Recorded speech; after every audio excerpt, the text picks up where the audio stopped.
Claro, gustaría, está hay, el hay, bastardo. hay muchísimas puntas por las que me gustaría preguntarles.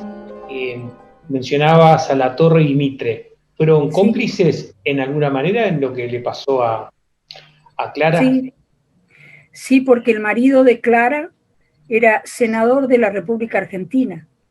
Inclusive a ella la llevan a Gualeguaychú. Ella muere en la Argentina. Esa es una cosa interesante también.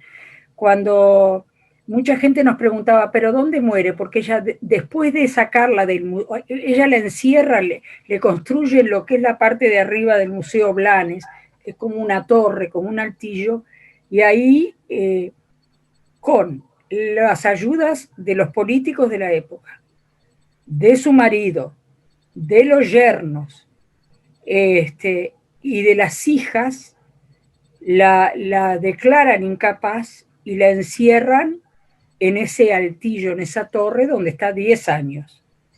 Sí, Después de lo que estar, ocurre con la torre, la torre ya no era más el dictador, ya estaba, no sé, en ese momento quién era el presidente, digamos, pero las la fuerzas de mujer la le saca a torre, los hijos, ¿te acordás que a las fuerzas de la torre le quitan los hijos, la madre de Clara se queda con los hijos por un tiempo, se los disputaban la madre y el padre de los niños. Mientras ella hacía su vida, ¿no? Las fuerzas de la torre que le quitan los niños, una noche van a la casa de la madre, se los quitan los niños y los mandan a Argentina con el padre. además con armas, ¿no? Por eso Mitre Llegaron fue con armas. cómplice. Sí, sí, sí. Y se los Denis, llevan a Gualeguaychú. Denis, quería preguntarte la construcción de este personaje, Mm. porque atravesás allí incontables estados de ánimo que me gustaría que de alguna manera hicieras una agenda de todos esos estados de ánimo por lo que pasa este personaje que componés. Sí, es difícil ahora decirte, es muy difícil contestar en cómo se va haciendo, porque es todo un camino. Nosotras le íbamos encontrando cada vez más riqueza al texto. Hay gente que le parece un texto incómodo porque a su vez es poético, a pesar de todo es poético. Entonces también hay que, cuando los actores, actrices nos enfrentamos a un texto poético en teatro o narrativo como era este en teatro, hay que hacerlo propio y hay que hacerlo natural y decirlo como si fuera de uno mismo, como si fueran frases pensadas por una misma. Y a mí no me resultó incómodo eso. Lo que sí le sacamos bastante dato, y después se los reincorporamos porque encontramos que valía la pena. Y bueno, en toda esa búsqueda, otra de las cosas que pasaba era que la poesía puede haber sido a favor, porque como ella estaba en un estado como de delirio en algunos momentos, puede ser a favor. A su vez nosotros leímos mucho de esta obra, esta novela de Carlos María, la leímos varias veces y la desentrañábamos, encontrábamos cosas. Y todo ese trabajo de investigación, también hicimos un trabajo, llamamos a una historiadora, todos esos trabajos, esas cosas que uno se va informando, se te van, desde el punto de vista de la actriz, se te van metiendo y por algún lado van saliendo. Después también leímos otra novela que nosotros no consideramos muy buena porque no es muy fidedigna, pero también nos dio elementos desde el punto de vista expresivo. Y después, cuando también en la marcha en ese camino, me decía Cecilia, cambia de estado, cambia esto, cambia. Y después, cuando yo por lo menos iba avanzando en la lectura, encuentro que que en los registros de los juzgados, la policía y los jueces dicen, la señora cambia, tan pronto se pone a llorar como a reír, como a gritar, como ella misma era así. Así que estábamos en buen camino. El dato del vestuario tiene también que ver con la rebeldía de Clara García de Zúñiga El ir despojándose. y los colores de esos mantos y de esos vestidos. Sí, los colores, bueno, la verdad que fue, no sé si fue algo como consultado, la vestuarista trajo esa propuesta y creo que eso quedó bien, ¿no? Lo que sí tiene que ver más con la historia, Puede ser también si que el color ese purpúrea, ¿no? Púrpura, ¿no? Es ir despojándose, viste que empiezo con una capa, me saco la capa y luego el vestido. Y quedo con lo más íntimo, encorsetada igual, con manchas, ¿no? También con tierra, barro. Hay pocas imágenes de Clara, ¿verdad? Creo que la única, o no sé si es la única, es ese óleo de Blanes de los 6 años. ¿Qué me podés contar de esa sensación, de este abuso sexual infantil que sufre Clara? ¿Cómo lo han manifestado ustedes? ¿Quién Sí, habla? el abuso primero es que, puede ser normal en otra época, que la comprometen en matrimonio, esperaban que tuviera la primera menstruación. Es terrible, ¿no? Pero además, según lo que cuentan, Clara era de un espíritu muy libre para la época. O sea, era una niña que le gustaba treparse a los árboles, que eso no era normal, que le gustaba meterse en el lago, en el agua, que tampoco era, no era bien visto, ¿no? Porque en aquella época.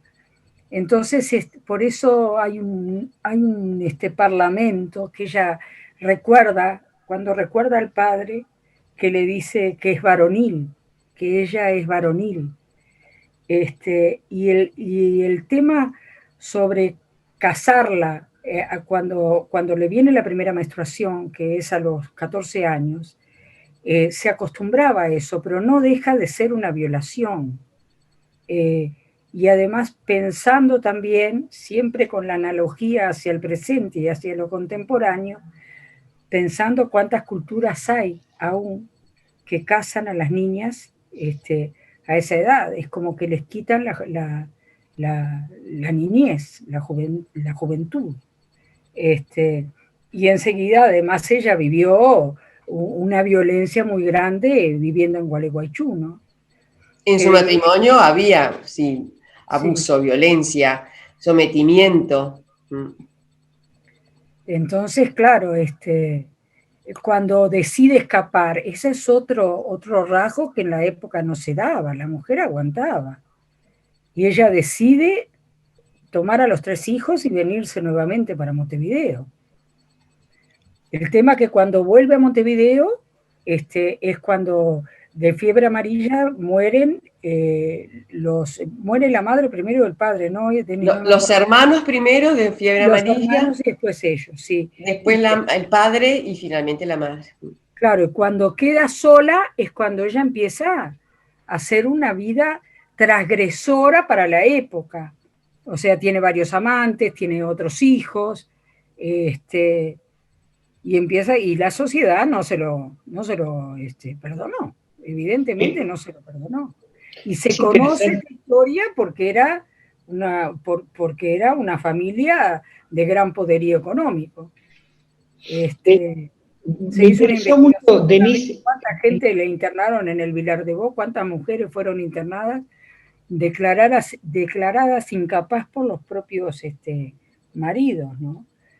Y se quedaban con la fortuna, pero Sí, en este el caso nuevo se... Museo del Vilar de Bo esto está muy registrado, hay un trabajo muy interesante que están haciendo allí. Sí, Así. sí, Sí. sí, sí.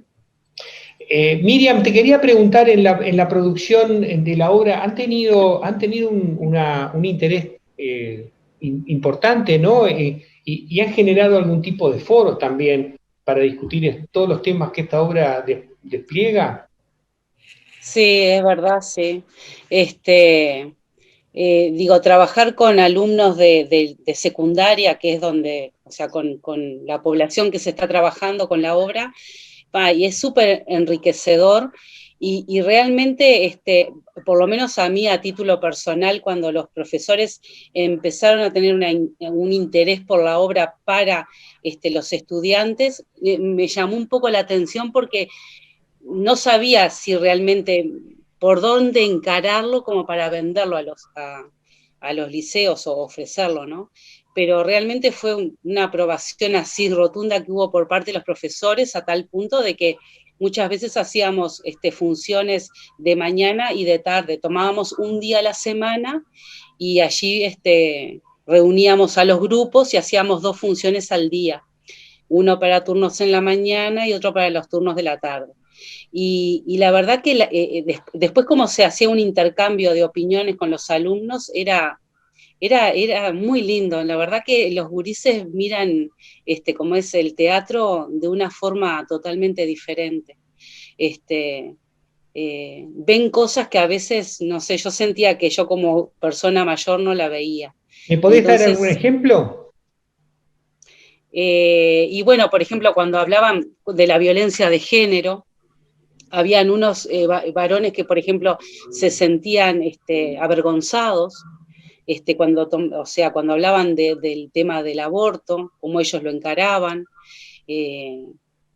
Nosotros tuvimos estudiantes hasta de arquitectura que fueron a ver la obra porque manejaban el tema del encierro, por ejemplo. Después se hicieron varias funciones, por ejemplo, con alumnos sordos. Por eso es que nosotros llevamos a la intérprete el otro día a la función del galpón, porque hay liceos que tienen alumnos sordos y bueno, por ende tienen sus intérpretes que trabajan allí. Y también fue preciosa esas funciones, porque inclusive en la primera función que tuvimos con alumnos sordos fueron los primeros en preguntar cuando terminó la función. Y después también otra cosa que nosotros hacíamos era vender las funciones, o sea, en general, ¿no? Y allí encontramos que se reunían alumnos de repente de centros privados, centros de estudio privados con alumnos de liceos públicos y quizás hasta con alumnos de liceos públicos en contextos, en barrios con contextos bastante diferentes a lo que puede vivir un chiquilín que vive en un barrio más acomodado. Así que era enriquecedor por todos lados.